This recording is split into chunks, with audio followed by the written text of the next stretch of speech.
بسم اللہ الرحمن الرحیم. شروع کرتی ہوں اللہ تعالیٰ کے بابرکت نام سے جو نہایت مہربان اور بے حد رحم کرنے والا ہے. السلام علیکم ورحمۃ اللہ وبرکاتہ. دارالارقم اسکولز سرگودھا کی جانب سے آج کے لیکچر میں آپ کو ویلکم کرتی ہوں. جیسا کہ آپ جانتے ہیں ہم مطالعہ پاکستان پڑھ رہے ہیں فور 10th کلاسز اور ہمارا باب نمبر 7 جاری ہے جس کا نام ہے پاکستان کے خارجہ تعلقات. اور اس ضمن میں ہم نے جو پڑھا ہے وہ ہے پاکستان کے جو سپر پاورز ہیں اس وقت ان کے ساتھ تعلقات کا جائزہ ہم لے رہے تھے، جس میں ہم امریکہ، روس اور برطانیہ کے ساتھ تعلقات کا جائزہ لے چکے. اور آج جو ہمارا ٹاپک ہے اس کا نام ہے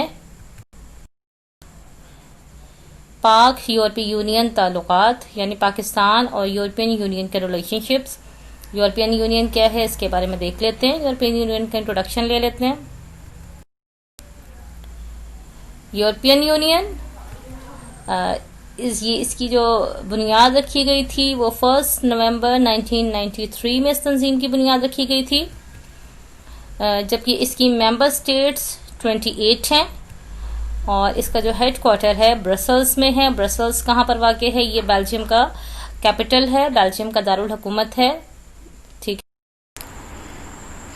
لیٹس سی کہ یورپین یونین کے فاؤنڈرز کنٹریز کون سے تھے. فاؤنڈر کنٹریز آپ جانتے ہیں کہ جب کسی تنظیم کی بنیاد رکھی جاتی ہے تو جو بالکل ابتدا میں ممالک اس تنظیم کے لیے بنیادی کردار ادا کرتے ہیں اور سائن کرتے ہیں، یعنی فرسٹ سگنیٹریز، وہ اس تنظیم کے فاؤنڈرز کہلاتے ہیں. تو یورپین یونین کے فاؤنڈرز کون کون سے تھے؟ یہ 6 ممالک ہیں: Germany, Italy, France, Netherland, Belgium and Luxembourg. اچھا، اور انہوں نے اپنا جو ہیڈ کوارٹر بنایا تھا وہ جرمنی کو بنایا تھا. ٹھیک ہے، تو ذہن میں رکھیے گا کہ اس کے فاؤنڈر کنٹریز 6 ہیں، گو کہ اس کے اب رکن ممالک 28 ہیں. لیکن جب یہ اسٹارٹ ہوئی تھی، ابتدا ہوئی تھی اس تنظیم کی، تو صرف 6 ممالک نے مل کر اس تنظیم کی ابتدا کی تھی. یہ یورپین یونین کا لوگو آپ کو دکھائی دے رہا ہے کہ اس کا بلیو بیک گراؤنڈ ہے، اوپر یلو کلر کے سٹارز بنے ہوئے ہیں، جبکہ یہ اس وقت اس کی کرنٹ ہیڈ ہیں، یہ اس کی کرنٹ پریزیڈنٹ کہلاتی ہیں. ایک چیز ذہن میں رکھیے گا کہ یورپین یونین کی کوئی ایک اسپیسیفک پریزیڈنٹ نہیں ہے، ان کے ڈفرینٹ ڈپارٹمنٹس ہیں اور ڈپارٹمنٹ وائز ان کے ڈفرینٹ ہیڈز بھی موجود ہیں. اس وقت جن کی مین کمیشن کونسل کی ہیڈ ہیں، پریزیڈنٹ ہیں، وہ اس وقت یہ جرمنی سے بلانگ کرنے والی منسٹر ہیں. ان کا نام ارسلا وان ڈر لیون ہے اور بیسیکلی جرمنی سے بلانگ کرتی ہیں. ارسلا ان کا پرسنل نیم ہے، وان ڈر لیون ان کے ہسبینڈ کا نیم. دیکھ لیتے ہیں کہ براعظم یورپ کے وہ کون سے ممالک ہیں جو اس کے رکن ہیں، اس کے ممبرز ہیں. لیٹس سی اس کو سٹارٹ کرتے ہیں برطانیہ سے. یونائٹڈ کنگڈم یعنی یہ برطانیہ. آئرلینڈ جو اس وقت برطانیہ سے آزاد ہو چکا ہے. لگزمبرگ پورٹوگل جس کو ہم پرتگال کے نام سے جانتے ہیں. اسپین جس کو ہم ہسپانیہ کے نام سے بھی جانتے ہیں. فرانس، بیلجیم، نیدرلینڈ جس کو ہالینڈ بھی کہا جاتا ہے. ڈنمارک، سویڈن، نارتھ پول پہ چلے جائیں فن لینڈ، پھر ادھر رشین سائڈ پہ آ جائیں اسٹونیا، لتھوینیا، چیک ریپبلک، سلوواکیہ، ہنگری.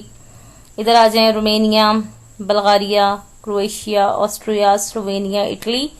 مالٹا یہ بھی یورپ کا ایک ملک ہے مالٹا. گریس جس کو ہم یونان کے نام سے جانتے ہیں اور سائپرس جس کو ہم قبرص کے نام سے جانتے ہیں.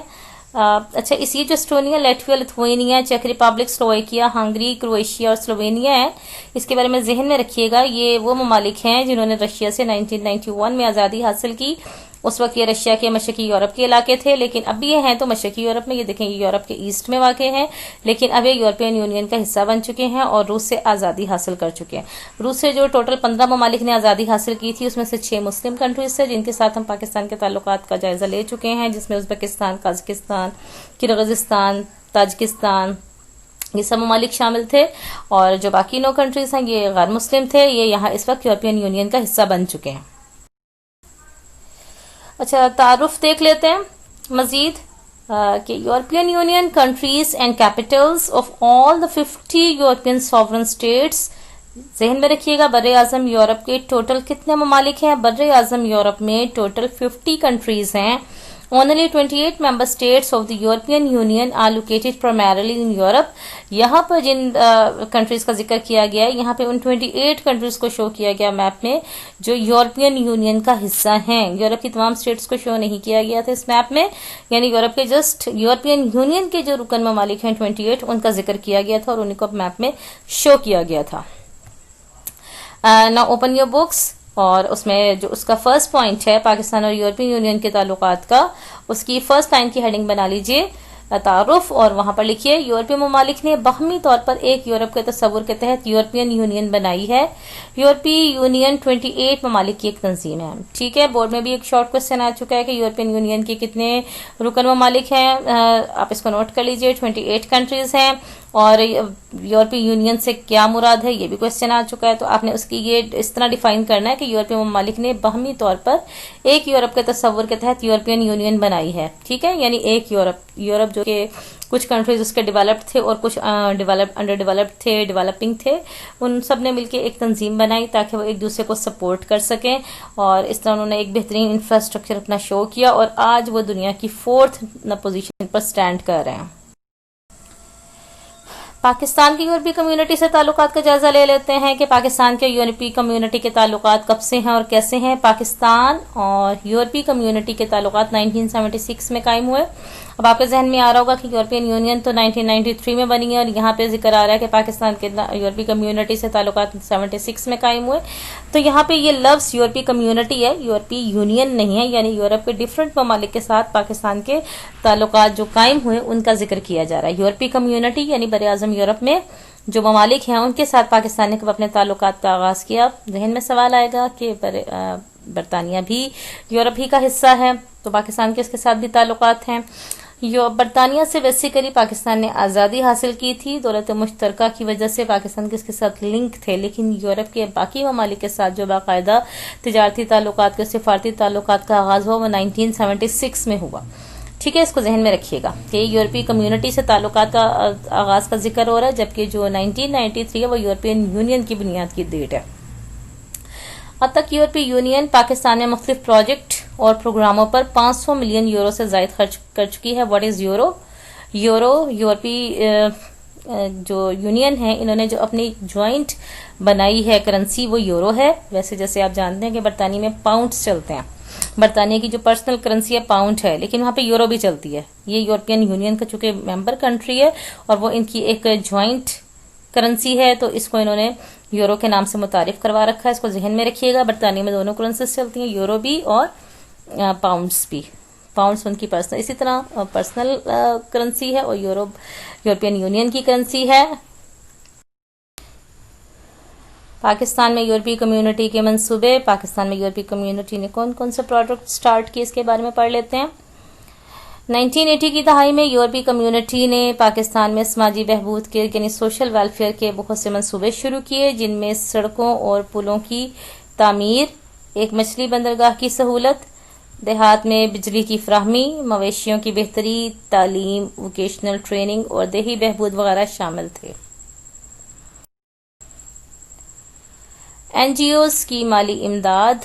اب این جی اوز کیا ہوتی ہیں اس کو بھی تھوڑا سا ڈیٹیل میں ہم دیکھیں گے، اس سے پہلے ہم یہ پڑھ لیتے ہیں کہ ہماری بک میں کیا لکھا ہوا ہے اس کے بارے میں۔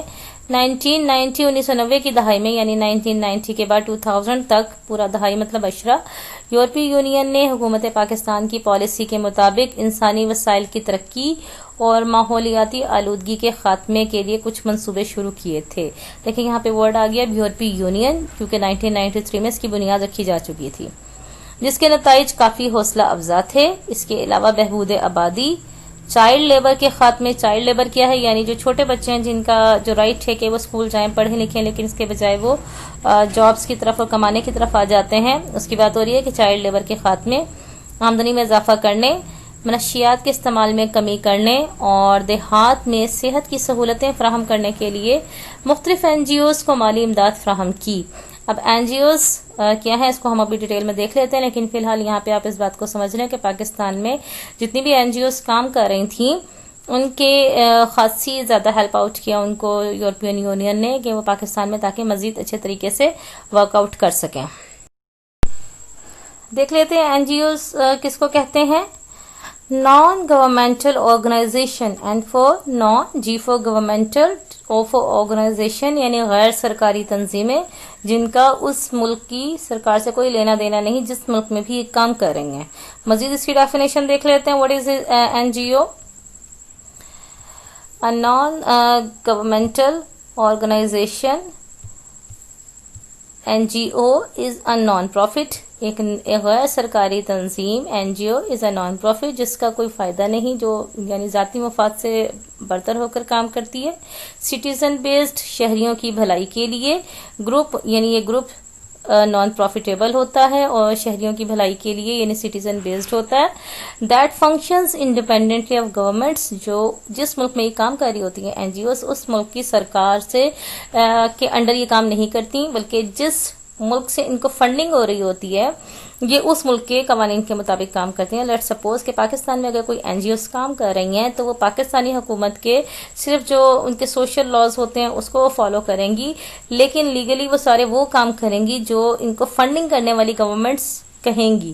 اگر فنڈنگ کرنے والی گورنمنٹ کہتی ہے کہ جتنے وہ اس کو فنڈنگ دے رہے ہیں وہ یہاں کے دیہاتوں میں جا کے چائلڈ لیبر کے حوالے سے کام کریں، تو وہ اس حوالے سے ہی کام کریں گے اور وہ پاکستانی حکومت کو جواب دہ نہیں ہوں گے، بلکہ وہ ڈائریکٹ انٹرنیشنلی طور پر اپنے ہی فنڈنگ کرنے والے ممالک کو جواب دہ ہوتے ہیں. یعنی NGOs خاصی خطرناک ہو سکتی ہیں اس پوائنٹ آف ویو سے کہ وہ کسی بھی ملک میں رہ کر کسی فنڈنگ کرنے والے مفادات کے لیے کام کرتی ہیں بیسیکلی. اور ایسا ہی ہے پاکستان میں یا دنیا کے دیگر ممالک میں، جہاں بھی جو بھی NGOs کام کر رہی ہیں، وہ جن ممالک میں بھی کام کر رہی ہیں وہ اپنے فنڈنگ کرنے والے ممالک کے جو پروجیکٹس شروع کیے گئے ہوتے ہیں. جیسے پاکستان میں یورپی یونین نے جو پروجیکٹس شروع کیے ہوئے ہیں، تو یہاں پہ جن NGOs کو یورپی یونین خود فنڈنگ کر رہی ہے، وہ تمام NGOs پاکستانی حکومت کے بجائے یورپی یونین کے انہی تمام ہیڈز کو جواب دے بھی ہیں ان فنڈنگ کے حوالے سے. اچھا، فنی معاونت کا پروگرام یعنی ٹیکنیکلی یورپی یونین کس کس سٹیج پہ پاکستان کو ہیلپ آؤٹ کر رہا ہے. 2004 میں یورپی یونین نے ورلڈ ٹریڈ آرگنائزیشن کے تحت پاکستان کی تجارت کو بڑھانے کے لیے فنی معاونت کا ایک program trade related technical assistance program شروع کیا. اچھا، یہاں پہ WTO کیا ہے اس کو بھی سمجھ لیتے ہیں، لیکن یہاں پہ ایک چیز کو سمجھ لیں کہ یورپی یونین نے پاکستان کی تجارت کو بڑھانے کے لیے جو پروگرام شروع کیا اس کا نام trade related technical assistance program ہے. WTO دیکھ لیتے ہیں. WTO سے کیا مراد ہے؟ ورلڈ ٹریڈ آرگنائزیشن، دنیا کی تجارت کی تنظیم. بیسیکلی اس کا مقصد کیا تھا؟ لیٹس سی فرسٹ کہ اس کا یہ لوگو اب آپ کو نظر آ رہا ہے اسکرین پر. ورلڈ ٹریڈ آرگنائزیشن کا مقصد اس کا تھا کہ دنیا کی تجارت کو کنٹرول کیا جائے، دنیا کی ہر چیز کو انلسٹ کر دیا جائے، چیکنگ میں آ جائے. بیسیکلی دنیا کے کرتا دھرتاؤں کی نظر میں دنیا میں کیا کیا کچھ ہے اور کس کس ملک کے پاس کیا کیا چیز، کیا کیا خزانے، کیا کیا ڈسکوریز، انوینشنز یا کریشنز موجود ہیں. بیسیکلی ہر چیز کو اپنی نظروں میں رکھنا تھا. جو بھی انٹرنیشنل لیول پر سپر پاورز ہیں وہ چیزوں کو چیک رکھنا چاہ رہی تھی. اب یہ تنظیم کام کیسے کرتی ہے؟ اس کی بڑی آسان مثال اس وقت آپ دیکھ لیں کہ آپ جو بھی کپڑا خریدتے ہیں، جوتا خریدتے ہیں، آپ کسی ایک برانڈ پہ جاتے ہیں، آپ کو دوسرے برانڈ پہ اس کی کاپی دکھائی نہیں دے گی. وہ اسی برانڈ کے نام سے باقاعدہ رجسٹرڈ ہوتی ہے، آپ اس کا ٹیکس پے کرتے ہیں اور وہ پوری دنیا میں آپ جہاں بھی چلے جائیں آپ کو اسی کے نام سے نظر آئے گی. یعنی WTO کے تحت وہ رجسٹرڈ ہے. ایک اور ایگزامپل آپ کو دیتی ہوں کہ جس وقت WTO بنی اور انہوں نے کہا کہ ہر ملک اپنی اپنی چیزوں کو، اپنی ڈسکوریز، انوینشنز یا جو بھی وہاں پیدا ہوتی ہیں چیزیں، اس کو وہ نوٹس کروائے، لکھوائے، باقاعدہ مینشن کرے. تو پاکستان، ہندوستان پر پہلے چونکہ برطانیہ کی حکومت تھی تو یہاں کا چاول برطانیہ اپنے ملک میں لے گیا، وہاں کاشتکاری شروع کی. جب WTO کے تحت چیزوں کی رجسٹریشن کا آغاز ہوا تو وہ چاول برطانیہ نے اپنے نام سے رجسٹرڈ کروائے، لیکن وہاں ہندوستان اور پاکستان نے مل کر کیس فائٹ کیا اور وہ بالآخر جیت گئے، کیونکہ بیسیکلی وہ چاول انہیں علاقوں کا ہے. تو اب پاکستان اور ہندوستان کا وہ چاول دنیا میں جہاں کہیں بھی کاشت ہوتا ہے، پاکستان اور ہندوستان کو اس کی رائلٹی ملتی ہے. اگر دنیا کا جیسے پاکستان ہی برطانیہ کی کسی چیز کو استعمال کرنا چاہتا اپنے ملک میں لا کر، تو پاکستان اس کو اس کی رائلٹی پے کرے گا. جیسے اگر کسی برانڈ سے ڈیزائن کوئی دوسرا برانڈ مانگنا چاہے تو وہ اس کی باقاعدہ اس کو قیمت پے کرے گا. تو مقصد کیا ہے اس چیز کا؟ آپ کی ہر چیز دنیا کے کرتا دھرتاؤں کی نظر میں آ جائے. کون سا ملک کس کا انوینٹر ہے، کہاں پہ کون سی ڈسکوریز ہیں، کہاں پہ کون کون سے خزانے ہیں، کس طرح کی ذہانت ہے، کس طرح کے لوگ کس علاقے میں ہیں، ان کی ہر چیز ان کی نظروں میں آ جائے. تو یہی مقصد WTO کا ہے کہ دنیا کی ہر چیز کو رجسٹرڈ کر لیا جائے. جس طرح ہم 9th-10th کے اسٹوڈنٹس کو بورڈ میں انرولڈ کروا لیتے ہیں، وہ FA کریں، BA کریں، ماسٹرز کریں، PhD کریں، پوسٹ گریجویشن کریں، جس مرضی ڈگری میں جائیں، وہ انرولڈ ہوتے ہیں باقاعدہ. ان کی ہر چیز سسٹم میں ہوتی ہے. بالکل اسی طرح دنیا کی ہر چیز جو وہ WTO کے سسٹم میں موجود ہے. اچھا، WTO کی بنیاد رکھی گئی تھی جنوری 1995 میں. اور جنیوا اس کا ہیڈ کوارٹر ہے. جنیوا آپ جانتے ہیں سوئٹزرلینڈ اور فرانس کی سرحد پر واقع ہے. بیسیکلی سوئٹزرلینڈ کا ہی علاقہ ہے. تھوڑی سی اس کی ڈیفینیشن دیکھ لیتے ہیں. ان بریف دا ورلڈ اور trade organization WTO is the only international organization. یہ تنہا ایسی انٹرنیشنل آرگنائزیشن ہے, عالمی تنظیم ہے, dealing with the global rules of trade, جو پوری دنیا کے گلوبل یعنی عالمی اصولوں پر, تجارت کے عالمی اصولوں کو ڈیل کرتی ہے. Its main function is to ensure, اس کا بنیادی مقصد انشور کرنا ہے, یعنی اس چیز کی یقین دہانی ہے دیٹ ٹریڈ فلاز, کہ جو ٹریڈ ہے, تجارت ہے, وہ بآسانی ہوتی رہے, as smoothly, productively and freely as possible, کہ جتنی آسانی سے, جتنا اسموتھلی ٹریڈ ہو سکتی ہے, کوئی کسی کو کاپی نہ کرے, کوئی کسی کو چیٹ نہ کرے, ہر ایک کی ہر چیز رجسٹرڈ ہو. مزید دیکھ لیتے ہیں. The WTO's current director general is Roberto Azevedo ہیں, who leads a staff of over 600 people in Geneva, Switzerland. WTO یعنی پوری دنیا کی ٹریڈ کو کنٹرول کرنے والا ادارہ, دنیا کی ہر چیز کو اپنے نام سے میں رجسٹرڈ کرنے والے ادارے کے جو ہیڈ ہیں وہ اس وقت رابرٹو ایزویڈو ہیں, اور ان کے انڈر جو سٹاف کام کر رہا ہے وہ 600 ہے, اور جو ان کا ہیڈ کوارٹر ہے ڈیفینیٹلی جنیوا میں ہے, سوئٹزرلینڈ میں, تو وہاں یہ ساری ٹیم موجود ہے. اقتصادی امداد دیکھ لیتے ہیں کہ یورپی یونین نے پاکستان کی کب کیسے اقتصادی امداد کی. اقتصادی امداد فائنینشیل سپورٹ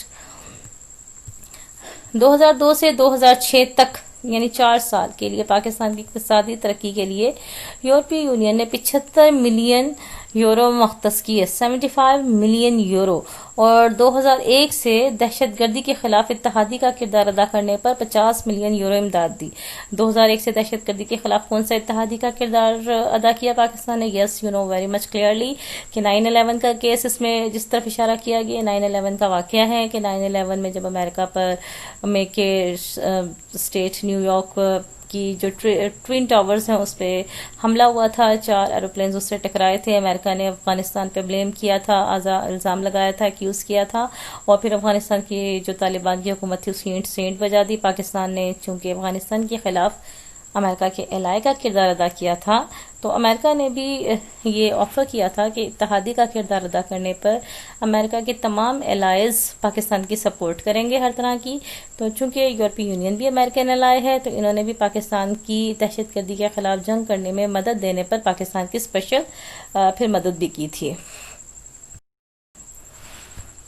اچھا, آزاد کشمیر زلزلے میں مدد, نیکسٹ پوائنٹ کی ہیڈنگ بنا لیں. 8 اکتوبر کو زلزلہ آیا تھا, یہ آپ کو اچھی طرح ڈیٹ بھی یاد ہوگی. 2005 8 اکتوبر 2005 کو زلزلہ آیا تھا, بہت خطرناک زلزلہ تھا. لینڈ سلائڈنگز ٹو مچ تھی یہاں پر, پہاڑ کٹ کر روڈز پر جا گرے تھے, بہت زیادہ بچے, اسکولز, گھر بہت زیادہ ڈیمالش ہوا تھا, اور ڈیتھ ٹول بہت زیادہ تھا اس وقت. تو یہاں پہ کافی ممالک نے مدد کی, جن ممالک نے مدد کی ان میں یورپی یونین بھی شامل تھا. 8 اکتوبر 2005 کو پاکستان کے شمالی علاقوں اور آزاد کشمیر میں آنے والے زلزلے کے متاثرین کی مدد کے لیے یورپی یونین نے 93.6 ملین یورو کی امداد کا اعلان. اچھا, نیکسٹ پوائنٹ دیکھتے ہیں. پاک یورپی یونین کانفرنس 2009. پاکستان اور یورپی یونین کی کافی زیادہ کانفرنسز بھی ہوئی ہیں, بزنس کے حوالے سے, تجارت کے حوالے سے, اس کے علاوہ جب مختلف پروجیکٹس یورپی یونین نے پاکستان میں شروع کر رکھے ہیں ان کے حوالے سے. یہاں پہ جس کانفرنس کا ذکر ہو رہا ہے وہ 2009 کی کانفرنس ہے. اس وقت چونکہ پاکستان کے پریزیڈنٹ آصف علی زرداری تھے, یہ آپ کو یہاں نظر آ رہے ہیں. یورپی یونین 2009 کی کانفرنس میں لیٹس ریڈ. پاکستان اور یورپی یونین کے تعلقات کو وقت کے جدید تقاضوں کے مطابق ڈھالنے کے لیے 17 جون 2009 کو بیلجیم کے دارالحکومت برسلز میں پاک یورپی یونین کانفرنس کا انعقاد کیا گیا, EU پاکستانی سمٹ, جس میں صدر پاکستان نے بھی شرکت کی. اچھا, اس کی ڈیٹ کو بھی انڈرلائن کیجیے گا. 17 جون 2009 کو ہوئی تھی. بیلجیم کا دارالحکومت برسلز تھا, لیکن برسلز کے حوالے سے ایک اور چیز ذہن میں رکھیے کہ برسلز صرف بیلجیم کا دارالحکومت ہی نہیں بلکہ یورپین یونین کا ہیڈ کوارٹر بھی ہے. ٹھیک ہے. اچھا, نیکسٹ پوائنٹ نوٹ کیجیے. پاک یورپی یونین کانفرنس 2015 یہ بھی تجارت کے حوالے سے تھی. 2015 میں چونکہ ہمارے پرائم منسٹر اس وقت میاں محمد نواز شریف تھے، یہ اس وقت کی ہیڈ تھی، لیکن یہ مین ہیڈ نہیں ہے. میں نے بھی آپ کو بتایا تھا سٹارٹ میں کہ اس کے ڈفرینٹ جو ڈپارٹمنٹس ہیں، ہر ڈپارٹمنٹ کے ہیڈ الگ الگ ہوتے ہیں، سبھی پریزیڈنٹس کہلاتے ہیں. لیکن جو مین ان کی کونسل ہے اس کی ہیڈ جو ہے وہ ارسلا ہیں. یہ بھی ان کے ایک اور اس وقت ڈپارٹمنٹ کی ہیڈ تھی، ان کی مین کونسل کی ہیڈ نہیں تھی. یہ اس وقت پاکستان تشریف لائی تھی. مزید دیکھ لیتے ہیں کہ یہ کس سلسلے میں پاکستان تشریف لائی تھی. پاکستان اور یورپی یونین کے تعلقات کو مزید فروغ دینے کے لیے 2015 میں اسلام آباد میں ایک کانفرنس منعقد کی گئی، جس میں تجارت اور سرمایہ کاری سمیت تمام شعبوں میں باہمی تعاون پر اتفاق کیا گیا. یعنی یورپی یونین کو آپ دیکھیں سٹیپ بائی سٹیپ وہ پاکستان کے ساتھ تعلقات کو مضبوط کر رہے ہیں. اس چیز کو ذہن میں رکھیے جب آپ سپر پاورز کے بارے میں پڑھ رہے ہیں، اور یا یہ بھی یورپی یونین 4 نمبر پر سٹینڈ کر رہی ہے اپنی اسٹرینتھ کے حوالے سے، تو دیکھیے کہ پاکستان کو فوکس کیا جاتا ہے. حالانکہ پاکستان ایک تھرڈ ورلڈ کنٹری ہے، ڈیولپنگ کنٹری ہے، اس کے باوجود ایک انٹرنیشنل پالیٹکس میں آپ کو پاکستان کی خاص پوزیشن نظر آئے گی کہ ہر ملک اس کے ساتھ ریلیشن شپ بنانا چاہ رہا ہے، چاہے وہ ایڈ کے اقتصادی امداد کے ذریعے رابطے رکھے یا کسی بھی طریقے سے. لیکن زیادہ تر جو کوشش کی جاتی ہے کہ پاکستان کے ساتھ اقتصادی امداد کے رابطے رکھے جائیں.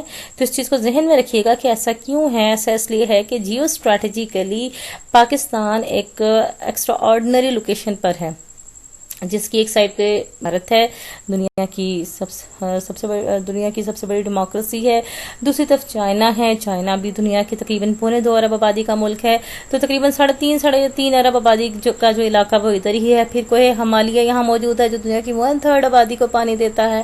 اس کے علاوہ یہاں کے پھر انجینئرز اور ڈاکٹرز کو ایکسپورٹ کرنے والا ملک ہے. تو پاکستان کی اس طرح کی لوکیشن ہے. افغانستان کے ساتھ جیسے معاملہ درپیش ہوا تو پاکستان ہی کے ایئر بیسز کام آئی. تو انٹرنیشنلی پاکستان کی جو اہمیت ہے اس سے انکار نہیں کیا جا سکتا. اس لیے یورپی یونین ہو، امریکہ ہو، رشیا ہو یا برطانیہ ہو، پاکستان کے ساتھ ریلیشن شپ بنانا چاہتے ہیں.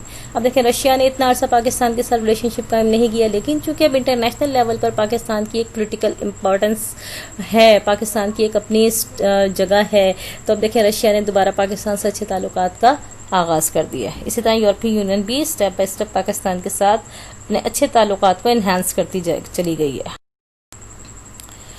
دیکھ لیتے ہیں مختلف شعبوں میں تعاون اور باہمی تجارت. نوٹ کر لیجئے ہیڈنگ. اب دیکھتے ہیں کہ کن کن شعبوں میں آپس میں یورپی یونین اور پاکستان کا تعاون جاری ہے اور باہمی تجارت کی کیا سچویشن ہے. پاکستان اور یورپین یونین کے درمیان تعلقات کو مزید بڑھانے کے لیے 2019 میں ایک معاہدہ طے پایا، جس کے تحت باہمی امن اور خوشحالی کے فروغ، تجارت اور سرمایہ کاری یعنی انویسٹمنٹ جو وہ پاکستان میں کریں گے، تارکین وطن کے امور جو پاکستان کے لوگ یورپ میں کے مختلف ممالک میں آباد ہیں ان کی بات ہو رہی ہے، پائیدار ترقی، یورپ نے جن پوائنٹس پہ ترقی کی ہے ان پوائنٹس کو پاکستان میں بھی انٹروڈیوس کرایا جائے. توانائی یعنی جو گیس کول اور اس طرح توانائی کے جو ڈپارٹمنٹ ہے اس کی بات ہو رہی ہے. ثقافت، کلچر اور تعلیم وغیرہ کے شعبوں میں باہمی تعاون کیا جائے گا. اب یورپی یونین اور پاکستان اہم تجارتی حصہ دار ہیں یعنی ٹریڈنگ پارٹنر ہیں. دیکھیں 2009، 2015 اب 2019 میں یہ جو ان کے تعلقات کا مثبت انداز ہے یہ بڑھتا جا رہا ہے اس کا ریشو. اب کرنا کیا ہے آپ نے، وہ کہ اس سوال کا اس ٹاپک کا کوئی بھی سوال ایکسرسائز میں موجود نہیں ہے، لیکن جیسے ہم نے تمام کنٹریز کو یا جتنے بھی ٹاپکس ہیں اس کو ہم پورے کا پورا یاد کرتے ہیں، اور چیپٹر نمبر 7 اور 8 تو اس لحاظ سے بھی بہت اہم ہے کہ یہ ہماری بورڈ کی کے مطابق جو اسکیم ہے کوسچنس کی اس میں سے کے مطابق یہاں سے لانگ کوسچن لازمی آتا ہے. اور جو بورڈ کے کوسچن پیپرز ہیں اگر آپ نے ان پر نظر ڈالی ہو تو دیکھیں کہ اقوام متحدہ کا کوسچن بھی آپ کو ایکسرسائز میں دکھائی نہیں دے گا، لیکن وہ بھی بورڈ کے پیپرز میں آ چکا ہے. تو اس طرح بورڈ کے پیپرز میں وہ کہیں سے بھی کوئی بھی کوسچن دے سکتے ہیں، کوئی بھی ٹاپک دے سکتے ہیں، 4 نمبر کا کوئی بھی کوسچن دے سکتے ہیں. اب سارک ممالک ہیں، اس میں سے پاکستان اور بنگلہ دیش پہ 4 نمبر کا سوال آ گیا تھا. OIC کے حوالے سے سوال اس طرح آیا کہ پاکستان اور کہ کوئی سے 8 اسلامی ممالک کے نام لکھیے، پورا 8 نمبر کا سوال آ گیا تھا. تو بورڈ میں کسی بھی طریقے سے کچھ بھی پوچھا جا سکتا ہے. یہ ٹاپک اتنا مشکل نہیں ہے، آپ اس کو 3 سے 4 بار ریوائز کریں گے